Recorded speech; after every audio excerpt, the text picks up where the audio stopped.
Today's program of Cape Cod Arts is being brought to you by the voice studio of John Murrell.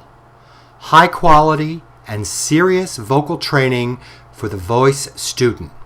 His studio is located on 6A in East Sandwich, and you're welcome to call him at 774-313-9012. The voice studio of John Murrell. Also, today's program of Cape Cod Arts is being brought to you by Cape Conversations, a wonderful variety of conversations focusing on local individuals and locations on Cape Cod, with your host, Melinda Gallant. Hi, and thanks for tuning in to Cape Cod Arts with John Murrell. Our program is a look at the art scene on Cape Cod, from Falmouth, Bourne, and Sandwich, all the way down to Wellfleet, Truro, and Provincetown. Today, our special guest is going to be Tim Miller, film critic for the Cape Cod Times. I also want to tell you about a trip to Boston. I went to see the new edition, the Renzo Piano edition, at the Isabella Stewart Gardner Museum in Boston's Fenway area. And finally, a favorite of mine was a performance in Wellfleet in February by jazz and blues singer Catherine Russell. Wait till you hear her.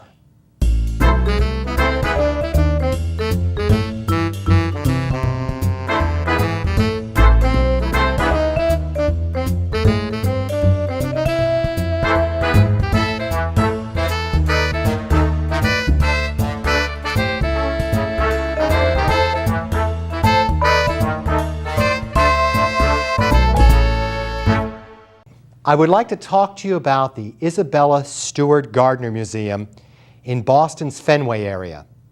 Now, as you probably know, this museum opened in 1903. Miss Gardner was an avid collector of art. She was very, very wealthy, and she has almost 2,500 pieces of art on display at her beautiful museum. She wanted to create a place where people could visit her art.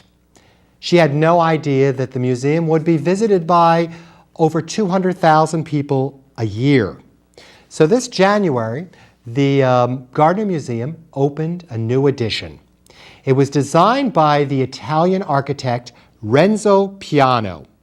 Renzo Piano also designed the New York Times headquarters in New York, the Morgan Library, and the Pompidou in the museum in Paris. It cost over $114 million, and it is 70 square feet of glass and copper. Perhaps the most interesting part about this museum is their new concert hall. If you know anything about the Isabella Stewart Gardner Museum, concerts are often performed or were performed in the tapestry room. When I was talking to one of the museum curators, she had told us that they were very concerned about the wear and tear of the building. So they built a beautiful 300-seat concert hall. I want you to take a look at this concert hall. It's very unusual. As you see, it's in the round. There's a big piano in the center, and the audience sits all the way around. And just like the opera theater La Scala in Italy, there are 3 tiers above, looking down. And what's interesting, there's only 1 row of seats in the tiers. So it's a very intimate but unusual space. Now, I went to the museum on an unfortunate day.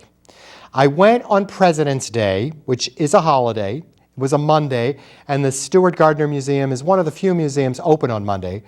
And it was the first day of the school vacation. Well, when I pulled up to the museum, there was a line down the street, so that could have affected my opinion. But as beautiful and dramatic as the new Renzo Piano edition, I feel like it has a lack of flow. The main focus of the downstairs, believe it or not, is the staircase. And can I see a little of the staircase? It's very dramatic, but you sort of get in there and there's really no place to go but up. And from what I saw, there was one major gallery space, which was very dramatic. Very, very high ceilings. One wall was all glass. I love the museum. I love the addition, but I'm not sure it worked 100%. My favorite, of course, is the wonderful works of art in the original museum. Do yourself a favor and get off Cape and go visit the Isabella Stewart Gardner Museum and check out the new Renzo Piano edition and see what you think about it for yourself. Boy, oh boy, are we lucky to have Kevin Rice at the Payamet Performing Arts Center in Truro. He brought down the most magnificent performer earlier in February. Her name is Catherine Russell. She's a jazz and blues singer. Her father, Louis Russell, was a band director and conductor for Louis Armstrong. Before she ventured onto a solo career, she was a highly sought-after backup singer for people like Paul Simon and Michael Feinstein. Well, this was to commemorate her new recording. This is her fourth. It's called Strictly Romancin'.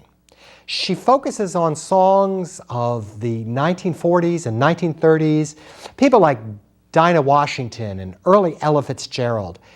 It is a fabulous recording. She's saucy, she's spicy, and her singing is right on. I want to play a little bit of a video clip so you can see how fabulous Catherine Russell is. Her newest album, Strictly Romancin', can be found on iTunes. Check it out.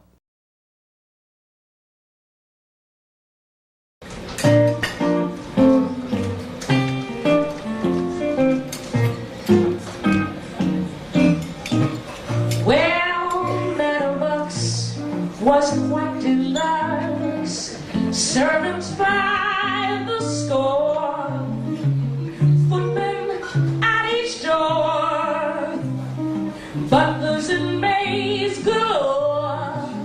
But one day Dan, her kitchen man, gave in his notice he's through. She cried, "Oh Dan, don't go, it'll grieve me if you do." She said, "I love his cabbage, crave his hash. I gotta have me some of that succotash. I can't do without my kitchen man." Oh, well, I am wild about his turpentines. I like the way that man warms my chops. I can't do without my kitchen man. Well, anybody else could leave, and I would only laugh. But you know that man means so much to me, and you ain't heard the ham.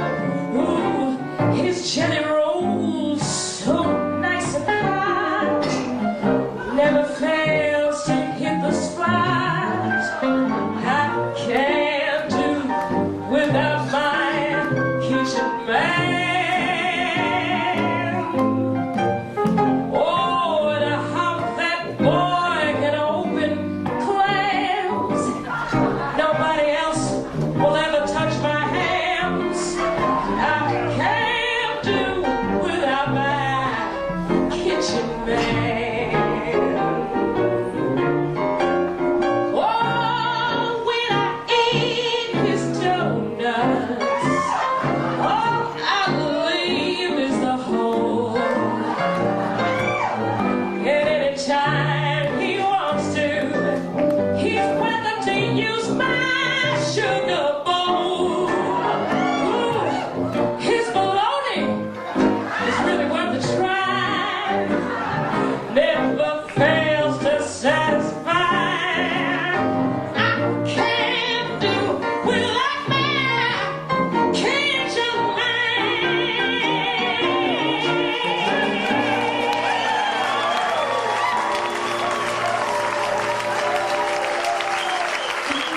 Today's guest on Cape Cod Arts with John Murrell is Tim Miller. Tim Miller is the entertainment editor of the Cape Cod Times and an adjunct professor of film studies at both Suffolk University and the Cape Cod Community College. Tim is a Detroit native and a Tigers fan.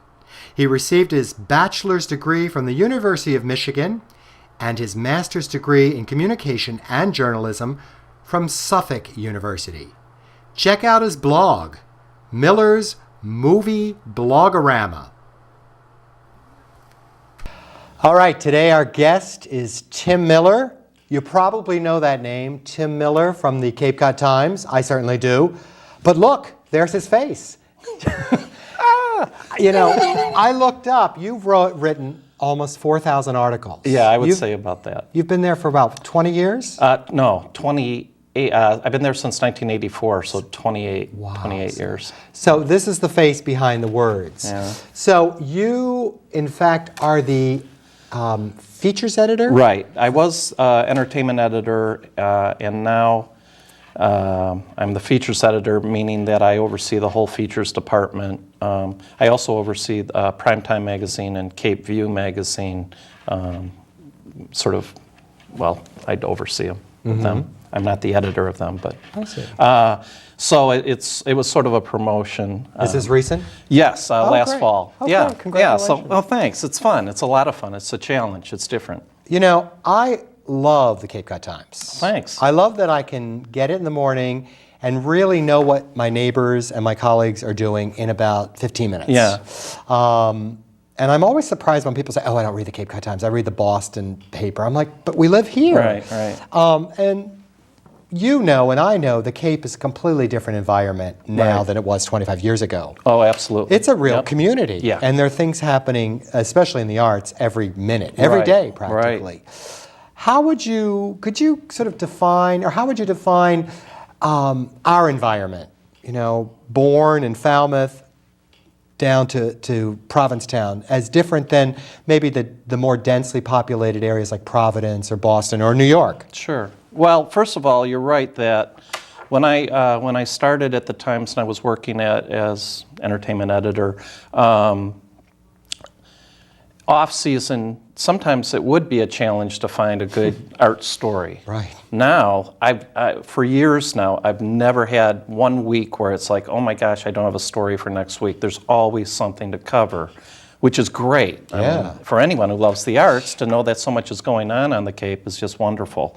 You know, obviously one of the differences is, for the Times, we have this huge distance to cover, area to cover. You know, from Provincetown to Bourne or Falmouth. Sure. Whereas I think, like you said, it's more densely populated in the cities, and so in a sense, there's though there are multiple communities obviously that they're covering too. It's just sort of a different animal in that way. There's still, I would say, you know, when you walk into Boston, because there are just so many people and so densely populated, I mean, I just feel so alive when I walk into the city, and that is always going to be a little bit different than walking down Main Street Hyannis in the off-season, and there's cars there, but sometimes you can look down the street and there aren't that many people. So there's that difference. But in terms of amount of things to cover, we have plenty of things to cover, and I think it's just getting better and better. You like movies, right? I love movies. You love movies. I like movies. You love movies. You're a film buff. Yeah. Your whole life? Yes. Some of my earliest memories involve movies. When I was 5 years old, I remember being in the back seat of my parents' VW Bug, or whatever it was, and at a drive-in, sitting in a little cubby hole thing in the back and watching John Wayne in the Alamo in 1960.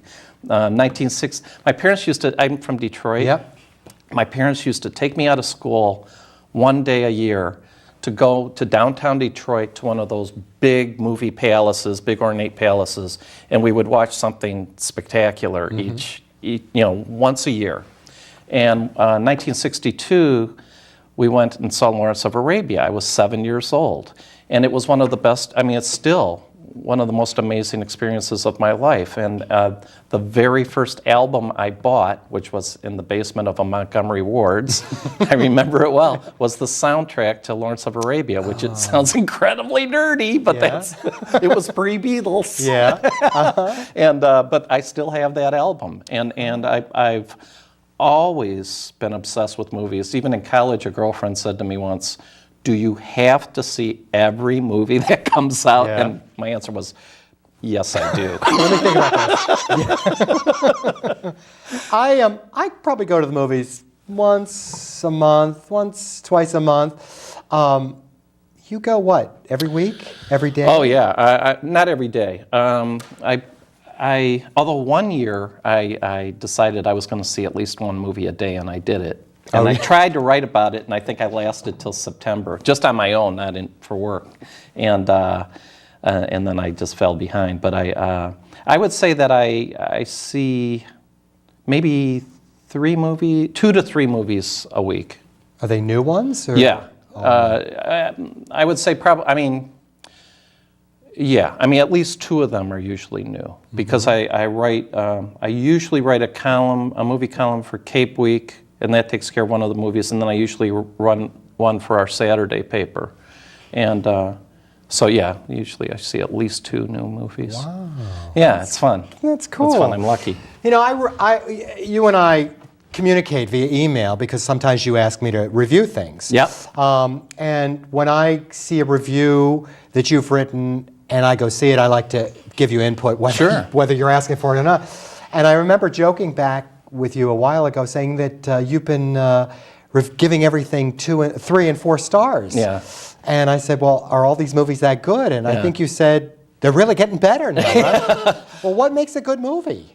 Well, To you, yeah. for you. I mean, it's not a formulaic thing, fortunately, where it's always the same things that you check off. It's different every time. I mean, you know, sometimes great acting can be maybe even the sole virtue of a movie, and maybe that's good enough because it's so good.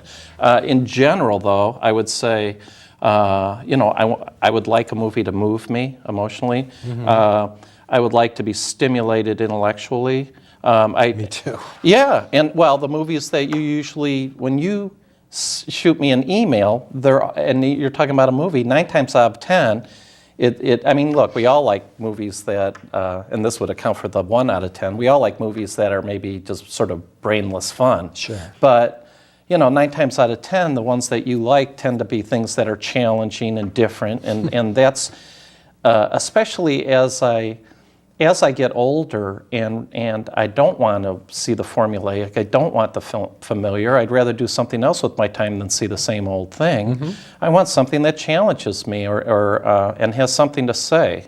When I teach film, and one of the things I'm always pushing students for is I want them to look at movies in a different way, where instead of just letting it wash over them and, okay, that was awesome, that sucked, that they actually think, what was this movie really about?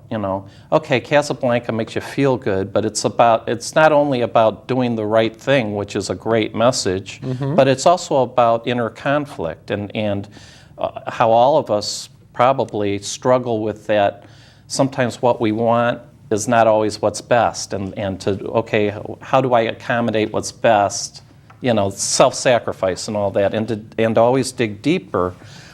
And for me, that's the fun of movies. It's not work. It's like when I don't have to write about a movie, I enjoy it less, because I like that pressure of having to think about what it was about and to put it into words. I don't want to just be passive. I want to be an active participant. So I like movies that encourage me to be an active participant, to be to think. And feel, but again, it's not a certain checklist. Okay. I am, as you know, I'm a performer and I'm a voice teacher, and I listen to people sing all the time. When I go to a music concert, I can't let it wash over me. Yeah. I watch how the soloist breathes, how she produces her Right. vowels, and my experience does not wash over me. I'm Right. watching for specific things. So when you watch a film, when I watch a film, it washes over me. Yeah. And then what I always say to my partner, I go the next day, that movie's still resonating Yeah. with me. That's when I know it's a good Yeah. film. But do you look at camera angles and No. edits? Oh, well, I answered that too quickly. I do and I don't. First of all, I don't think it just washes over. I can tell from the notes you send me. I mean, you don't just let it wash over you. I think the fact that it's resonating with you is you're thinking about it. And that's all I mean by that, is just not to just immediately forget about it and move on to the next thing. There is kind of a difference where how something's done and what's done. For example, because you're a teacher and because you're actually a performer yourself, you know the mechanics, you know everything that's involved and how to make it. To some degree, in teaching film, there's sort of at least two ways of going. One is, how is it done? Let's talk about camera angles. Let's talk about that. And that's very important. Okay. But I kind of let the textbook take care of that. In lecture, I'll talk about some of those things, but I'm more concerned with what's going to affect most of these people. I mean, most of them aren't going to be filmmakers. If they want to be filmmakers, they should take a filmmaking class. And your course is what? I teach American film, international cinema, introduction to film, modern cinema, which at Suffolk, the particular class I teach goes from the 40s to the 60s, which is kind of my sweet spot. So those types of things. So what I do is I try to take more of the approach of context, the historical context, what's going on, what's been done with this movie within a certain context. I'm changing the subject really quick. Sure. Because you reviewed maybe 2 weeks ago The Separation. Oh, yeah, A Separation. And I have to say, I read it and I was like, oh yeah, and I'm like, I can't go. It just seems too painful. Yeah. Can you tell us quickly what the film is about in case people haven't seen it? Sure. It's. And you loved it, right? I liked it yes, I would say love. Okay. You know, yeah. It's about a separation. Yeah. Thank you. It's set in Tehran, and it's about a middle class couple that they break up.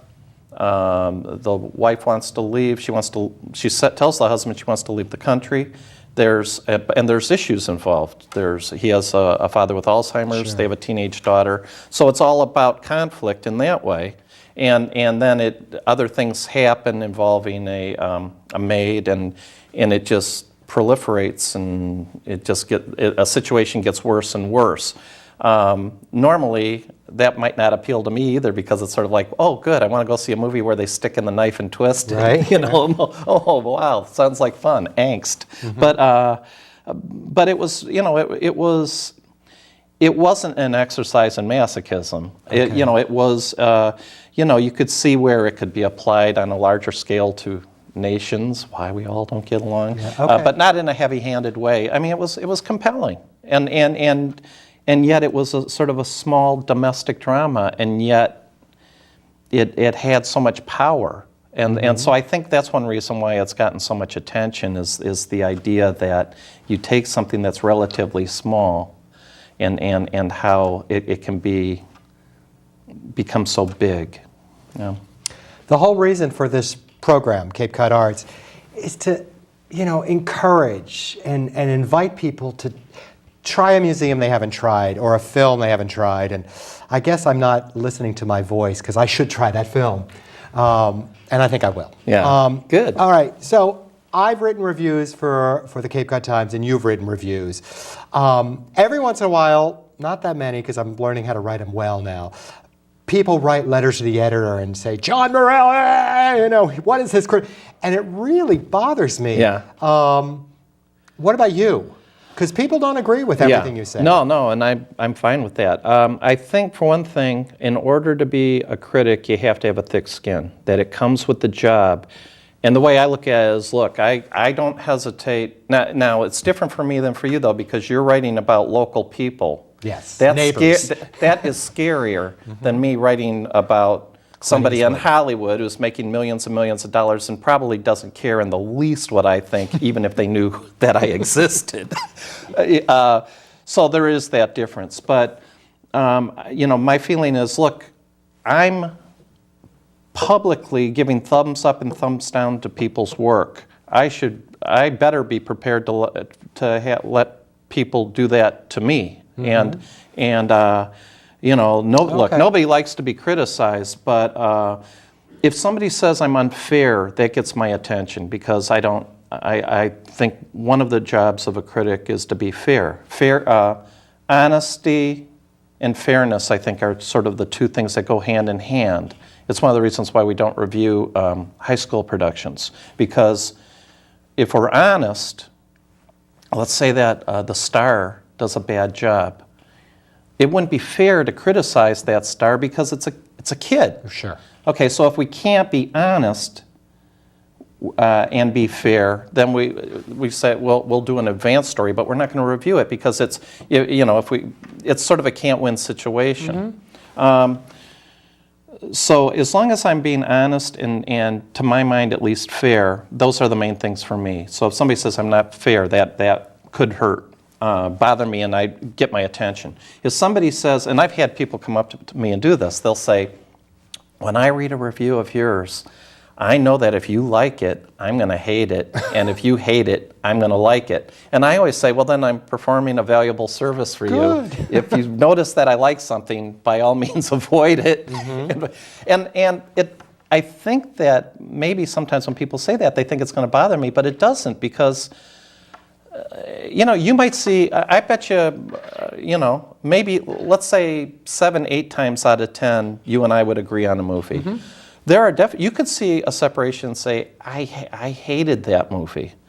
Well, okay. Yeah. I mean, we're different people, and we bring different things to the table, and it's like, I wouldn't take offense to that. I would be interested in why, and hopefully if somebody doesn't like a movie and they read my review, hopefully they would say, well, okay, I disagree with him completely, but at least I understand what he saw in it, and I get that. Well, then I feel pretty good about that. Good. But look, Siskel and Ebert would have always agreed if it's subjective. Sure. So by its nature, people are going to disagree. I mean, it's, and you know what? If everybody agreed, well, first of all, the arts would be so boring. Yeah.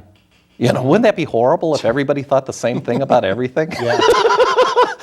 So I kind of welcome it especially when somebody isn't like being mean-spirited, but they say, boy, I really disagreed. I think, I love this because, and I appreciate that. I love getting that kind of a response. I want to hear other people's opinions. Yeah. Tim, thank you for coming. I know you're a no busy problem. guy. You're teaching at Suffolk, and you teach at the Cape Cod Community College? Yep, 4 Cs in Suffolk. Write thousands of articles over the years. Yeah. I want to thank you for coming on to Cape Cod Arts. It was fun.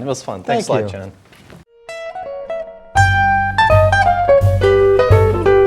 Wake up and live, don't mind the rainy patter, and you will find it's mind over matter. Dark clouds will break up if you just wake up and live. Yeah, wake up and live, show the stuff you're made of, just follow through. What are you afraid of? You'll try it, won't you? Why don't you wake up and live? Come out of your shell,